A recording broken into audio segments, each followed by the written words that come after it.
Welcome to the official podcast of Foodies of Lafayette, where flavor meets community. A huge thank you to our Chef's Table sponsor, Logic Refrigeration and HVAC. Reach out to Seth, 337-242-1000. Let's join our hosts, Heidi McDonald and Jason Stoner.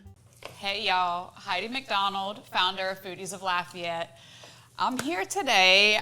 We've got something really special for you. We are out here at the Chitimacha tribe in Baldwin, Sharonton area. Here with Jason Stoner, my partner in crime, and we have got the absolutely amazing Leblanc here today. He's going to be showing us something really, really special, how to do a traditional corn Maque Choux. Before we get into that, though, I do want to say a special thank you to our partners. We've got some really amazing community people that help make this possible. I want to say a special thank you to Seth Randall with Logic Refrigeration, HVAC. We also want to say thank you so much, Colin Bercier with Ounce of Hope. We've got a brand new partner that we're working with now, Vermilionville in Lafayette. Thank you guys so much. We're really excited about all the work that you do in our community, and we're excited to be working with you. We also want to say a special thank you to the Swears over at the Cajun Table. And also, Sunday Soda Fountain, we're missing you guys. Can't wait to see you back down there. And thank you so much to Parish Inc. with all the new merch. Y'all are doing some amazing stuff, and we appreciate it. All that's going to the Lafayette Community Fridge Project, so y'all go check that out. Thank you all so much for allowing us to tell these stories. Absolutely. We are here today, and we've got the council here today. We could not be more honored to be cooking with Leblanc and learning how to make corn Maque Choux. We wanted to bring you to the place where the magic really happens, and it's right here where the Chitimacha tribe is from and where they do it the right way since the very beginning all the way till today. When we told them that we wanted to show off this amazing recipe, we went to the council and said, hey, what do y'all think? And they suggested Mr. Leblanc for a variety of reasons. But can we get y'all to tell us a little bit about why that is? What makes this man so special? Mr. Al is a foodie of Sharonton. The foodie of Sharonton. I love it. Al likes to feed people, and he's good at it, and he's done it for a number of years. And I appreciate Al as cultural director because I could always lean on him to do things like this to highlight the tribe's culture and foodways, and just appreciate his leadership. He has, multiple facets. He can cook very good. If we do have a meeting, he's going to bring something that he has cooked from scratch. I think last meeting it was some delicious salsa. Very good. I'm the one that took it home. What was left over. And, even like she says, with culture, I've seen him, I've talked to him out in his garden where he's planting blue corn, to see different, what makes it grow best. Mm-hmm. Because we're trying to revitalize that. And he's just an all-around good person. That's great. I love that. Great. I enjoy the fact that he carries indigenous traditions and knowledge, and he's able to share that with us. It's a great thing. That's amazing. Now, where does that knowledge come from? Where does that knowledge base come from? Tell us a little bit about that background. How did you come to know the tribe so well? Well, growing up, we always knew we were, special. We were special in that way. We were survivors of generations of tribal members. And as I grew up, I went away to boarding school. I went away to a Choctaw boarding school in Mississippi, and their first language was Choctaw. Wow. And, it really, at that point, started to come together that, in fact, how special we were in our place in society. It just, from there, I just knew that I needed to do everything I could to retain our culture and make sure that our people will continue to exist. It was a hard fight, during the times when we had wars and pretty much decimated by the French during a period of time. But our people survived and dwindled in numbers, but survived. And so it's important. It's important to us to retain our culture in any way possible and to pass that on to our children. I would say, just in the little bit of research that I've done, I would say that y'all found a way to thrive. Y'all have made some pretty impressive progress. Indeed, we had the opportunity to exercise our sovereignty and to begin to build modern day government and to serve our people. We continue to pursue enterprises, and today I serve as CEO of the Keta Group.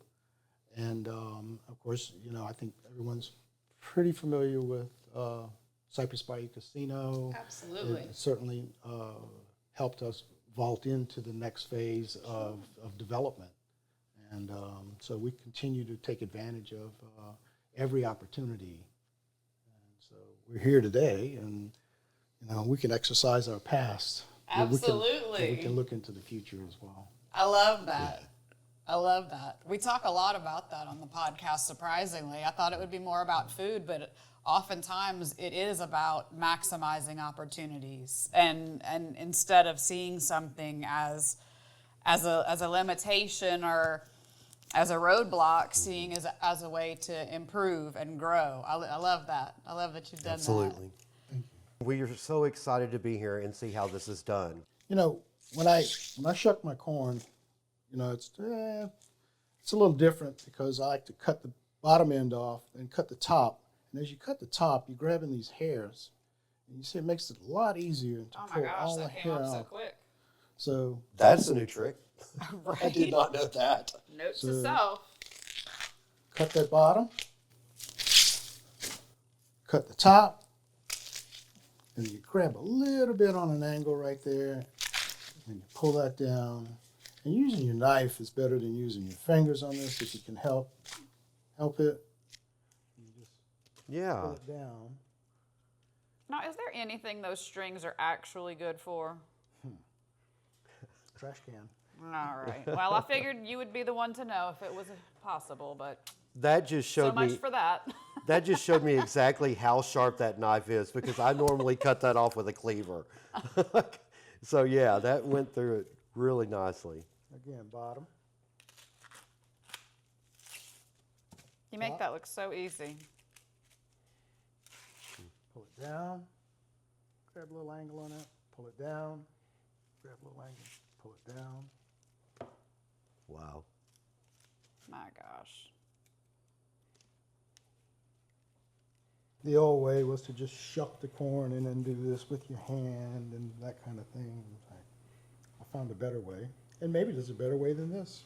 If so, I'd like to see it. I would too, Oh, yeah. I'm all about a good easy button.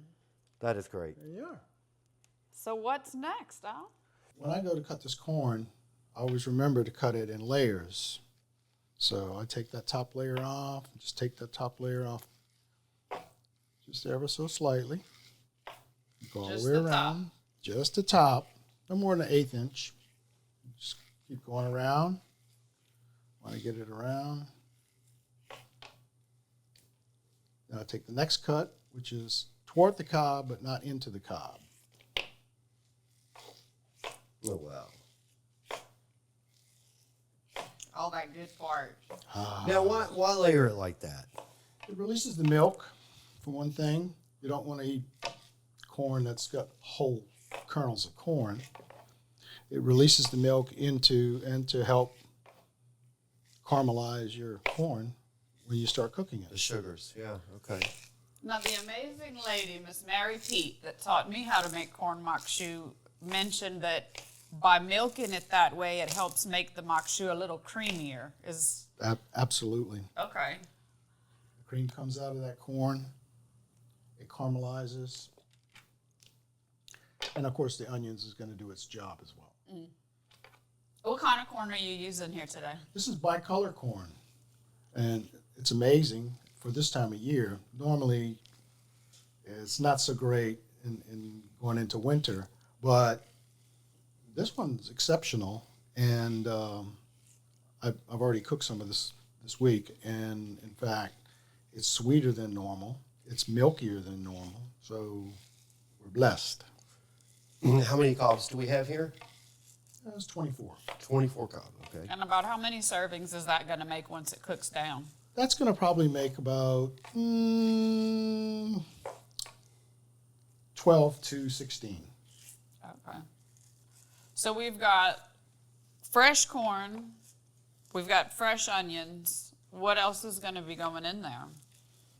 Corn, onions, a salt and pepper. And that's it.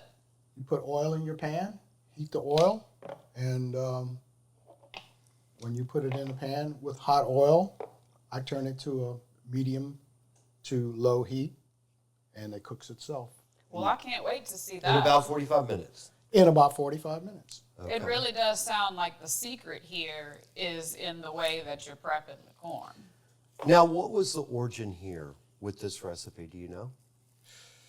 I mean, it's been around for about a couple hundred years that I know of, for sure.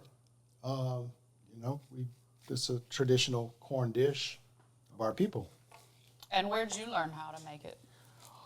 I watched as a child, and I helped as a child.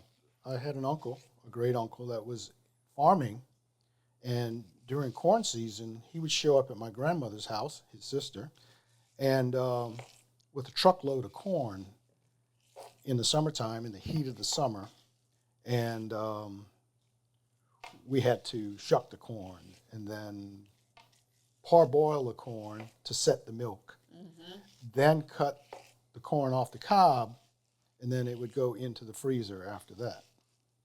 So I watched hundreds of years in one day being prepared. So Well, one of the things that got my attention a little earlier was how fast you are with that knife, and most of the time you're not even looking at it. I'd have cut my hand off about 5 times by now, but I guess if you've been doing it that long, it's a pretty good reason why. He offered me a knife, but I was scared. well, and I've done a lot of Maque Choux for sure, because I get a lot of requests for this. Wow. Well, and did I hear you say earlier, too, that you sharpen your knife each time? Oh, absolutely. Okay, so rule of the kitchen, sharpen your knife every single time. Sharp knife, and it keeps the splatter down. I mean, it's just much easier to cut, more controllability, and you get through it. Those are some beautiful knife skills, I gotta say. Now, is this the only type of corn that you use? Does it matter? You get what you get. Whatever's available, that's what you use. A lot of times, corn, especially in the off season, you need to add a little brown sugar or a little cream, because it's not as sweet, it's not as creamy. Now, why brown sugar? Well, it's just something that's available to us, so that's what we use. And it's got more of that molasses flavor going on with it, So I kind of like it. I can see that. That's All right. sounds like a good reason to me. So there's 24 years of corn. 24 ears of corn. Yes, it is. And if we wouldn't have interrupted him, it probably would have taken him all of about 10 minutes to do that. So tell me a little bit about these onions here in front of you. What kind of onions are they? Today we have Vidalia onions, and I used these this week and realized, man, I forgot how sweet these things really are. So coupled with the corn, the bicolor corn that is exceptional, you put the onions with it. There's no need to even add any brown sugar to your recipe or any cream. Amazing. It's just Wow. And so it's a very simple recipe, and one that miraculously comes out. And would be more true to tradition, probably. Absolutely, because that's what was available Right, 200 right. years ago. Corn, onions, that's available. That's what we had, Right. and salt and pepper. Make the most of what you have. I love it. And it No. ends up being a gourmet dish. I'll sprinkle a little, Creole style, Cajun style seasoning, from here here and there, but for the most part, you could get by with salt and pepper. Now, do you have a favorite Creole style seasoning these days, or do you switch it up? You know, we have our Raintree Market here for the tribe, and there's a lot of samples that come through there. Yeah, so, I bet. So I'm able to sample a lot of different ones. There's a lot on the market right now, and they just keep coming. Yeah. And it's good to be you. Oh And- yeah, absolutely. Y'all are getting ready to open another Raintree Market, aren't you? In Generat. That's fantastic. It'll Congratulations. be the second one. Yeah. That's awesome. And that's open to the public as well. Oh, absolutely. And so, you know, it's going to serve the Generat community who had no longer had a supermarket. Oh, no. Wow, that is Oh, great. I didn't realize The that. one had burned down. Oh, gosh. So the tribal leadership said, hey, let's build one and support that community. Oh, that's wonderful. Oh, Yep. thank y'all for doing that. I just love that. And Al's being modest, but his wife, Countess Leblanc, had a big part in that, in bringing that opportunity and opening that facility. That's amazing. It absolutely takes a village. I talk If about that all the time. Actually, whenever the store, Max, had burnt down, Countess had got with the local churches and they started busing people to Raintree Market because a lot of the local customers there walked to the store. So they had no means of transportation Oh to my get to a grocery gosh. store. So she set up for them to bus all these customers to Yeah. Raintree Market so that they had a way to Oh, go buy their groceries. amazing. Very Oh, nice. that's amazing. So it is a full-blown market. Meat, vegetables, everything. Yes, she Okay. even does catering. I might have to stop by there. Absolutely. For sure. That is just amazing. I love community coming together. That's wonderful. All right, so tell us about these onions, because you've already done something different than I normally do when chopping an onion. So let's go. Yes, sir. Oh, well, I mean, I just want to see this trick because I know you're about to show me one. there you go. So pretty fine. Cut it pretty fine. 1/8 inch seems to be the resounding number here. I'm not going to break out a measuring tape. I'm just going to trust you. 5 Vidalia onions here, huh? 6. 6. 6. 24 ears of corn, 6 onions. Yep, Okay. there it is.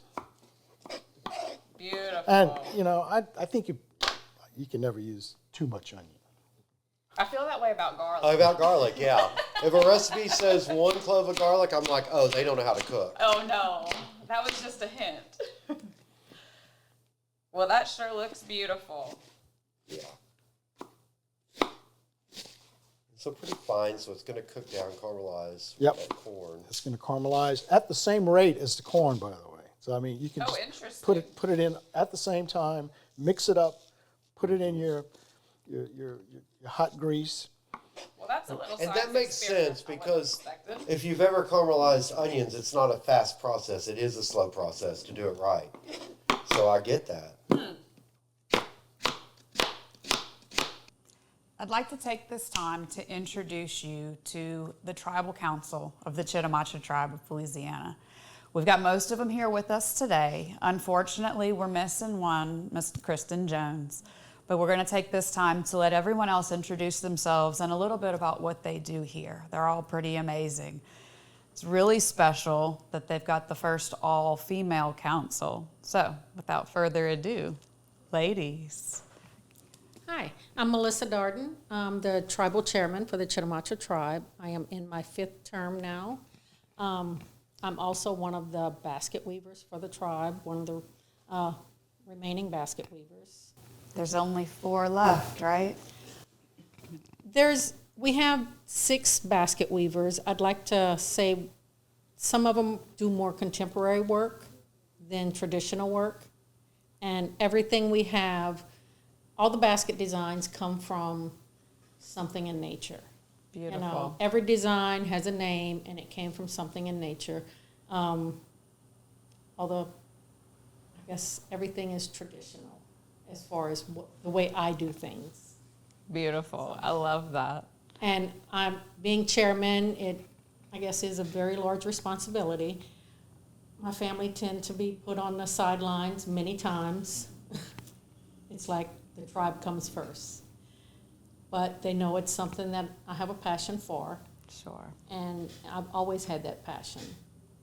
That's I've amazing. always found some way to help the tribe one way or another, whether it was at tribal courts or just wherever there was a need. If there was a board, I was on it, or tried to get on it anyway.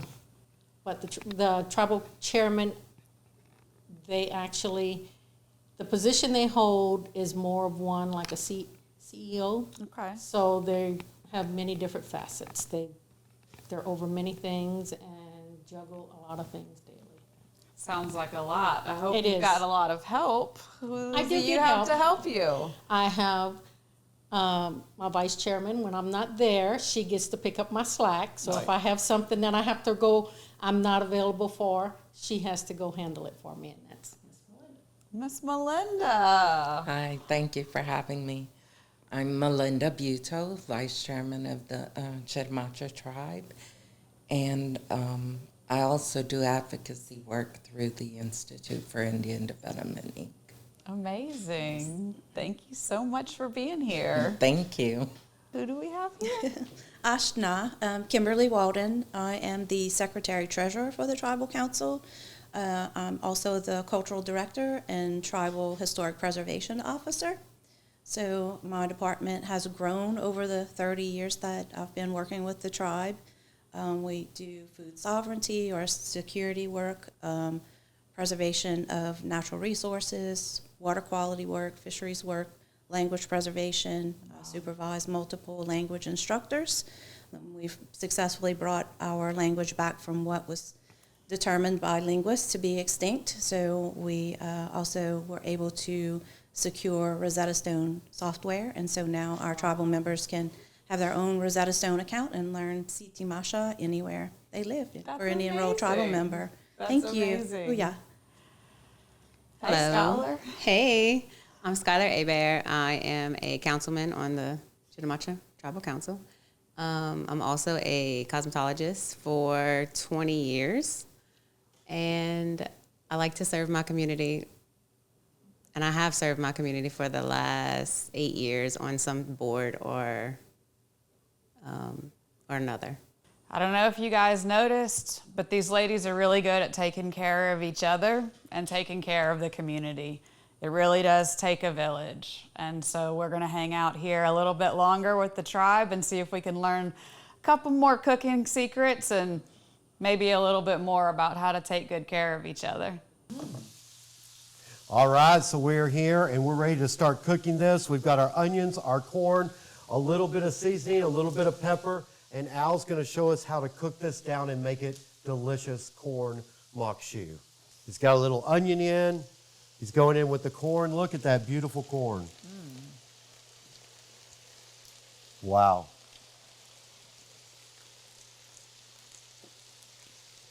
All right, you want this next? Mm-hmm. More onion. More onion. I'll take that one for you. All right, there you Yeah. go. You got it? I got it. Yeah.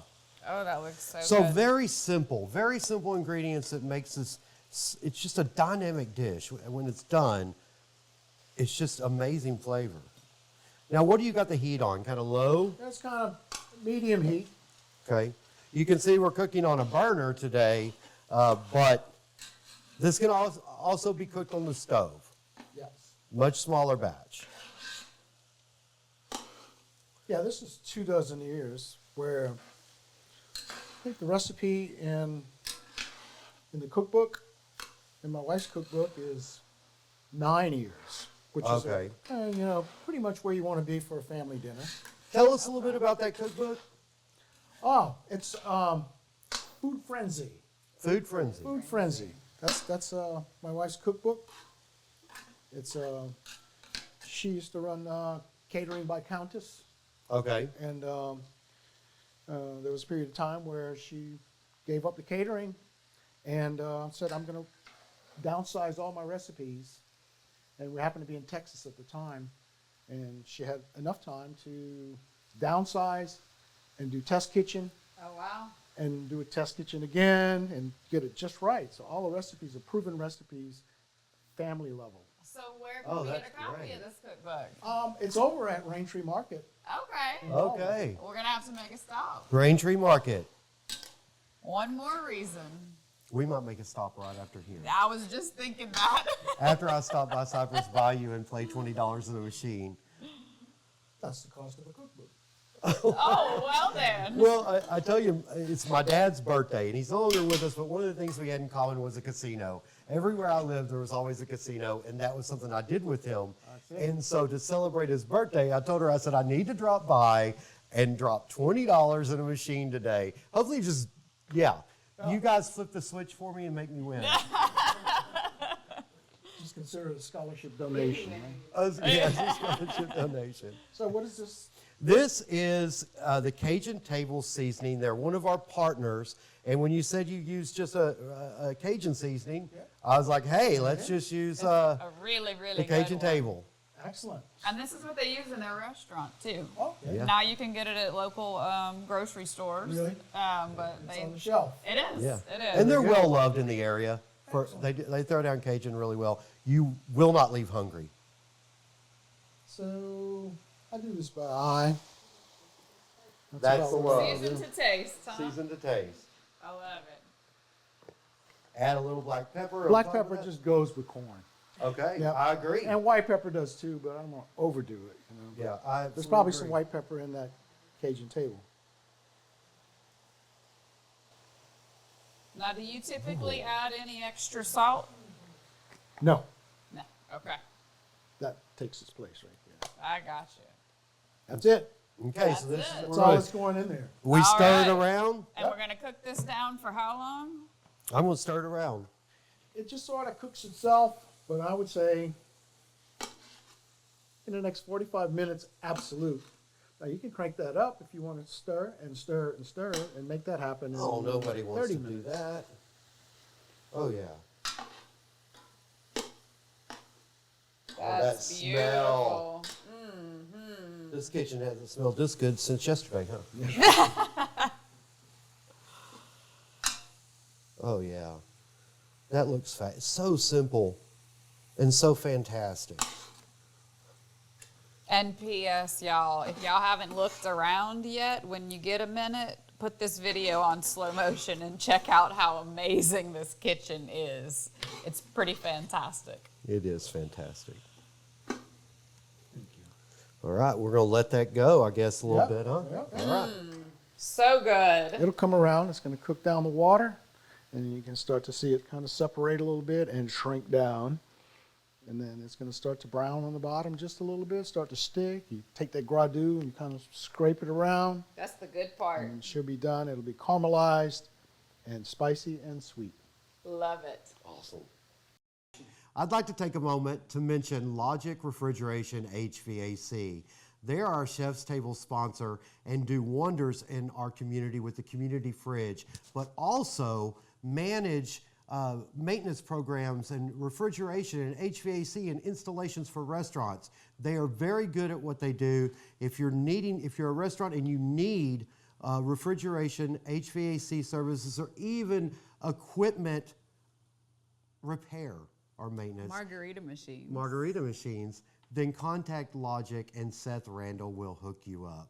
We want to say a special thank you to Colin Bercier with Ounce of Hope. If you haven't checked him out yet, go check him out now, ounceofhope.com. You can put in Foodies for a 10% discount. He's got some amazing products out there, some THC seltzers. He's got some pet wellness products, a lot of different things. Also want to say special thank you to Vermilionville. It's an amazing place representing the Cajun culture. They've got a wonderful restaurant. They've got a great event center. They've got all kind of different things, beautiful shopping. Go check them out as well. They're doing a lot to keep the Cajun culture alive. All right, let's Let's eat, eat. for real. Oh my gosh, I'm so excited to try this traditional corn maque choux. Thank you, Al, for showing us how to make this. Thank you to the council here. Thank you guys for having us here to highlight this.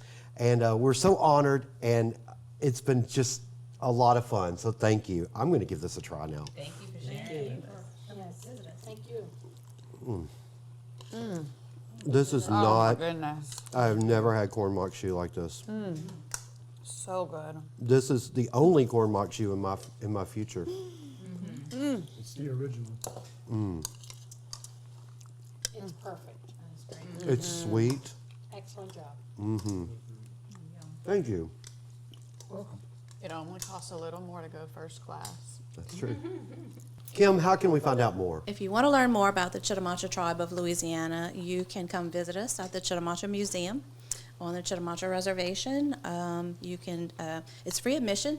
We're open Monday through Friday. We're 9 to 4:30 Monday through Thursday, and 9 to 11:30. We do encourage on Fridays, and we do encourage group tours. So if you have a homeschool group, any group that you're a part of, please call in advance. Lacey will even do tours on Saturday with advance notice. So like a please come. Foodies group.